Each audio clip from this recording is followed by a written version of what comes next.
Caller పట్టుకొని సువార్తకు వెళ్తే నన్ను లాక్కుంటూ ఆ చెట్టు కిందకి తీసుకెళ్ళాడు. మేము పెట్టిందే తినడం చేత కాదు మీకు అన్నాడు. ఈయనేమన్నాడు?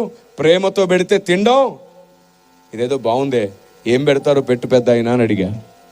ఆకలి అవుతుంది. పక్కనున్న గుడిలోకి వెళ్ళి ఇంత కొబ్బరి ముక్క తీసుకొచ్చి నా చేతిలో పెట్టాడు. ప్రేమగా ఇచ్చాను, తిను అన్నాడు. కళ్ళు మూసుకొని ప్రార్థిస్తున్న 10 సెకండ్స్కి నాకు ఆలోచన తట్టింది. వెంటనే, పెద్ద అయినా తినమన్నావు కదా, తింటాను, కానీ నాదో ప్రశ్న, నీ దగ్గర జవాబు ఉంటేనే తింటా, జవాబు లేదనుకో ఎలా ఇచ్చా వాళ్ళ తీసేసుకుంటావా అని అడిగాను. ఏంటో అడగన్నాడు.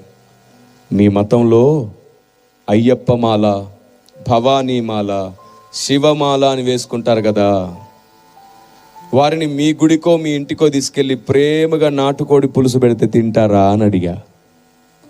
ప్రేమగానే. ఆయన ఏమన్నాడంటే తినరు అన్నాడు. ఎందుకు తినరు? మతం మారిందా, సాంప్రదాయం మారిందా? లేదు, నిష్టలో ఉంటే కొన్ని తినకూడదు, ఆ మాత్రం తెలీదా నీకు అన్నాడు.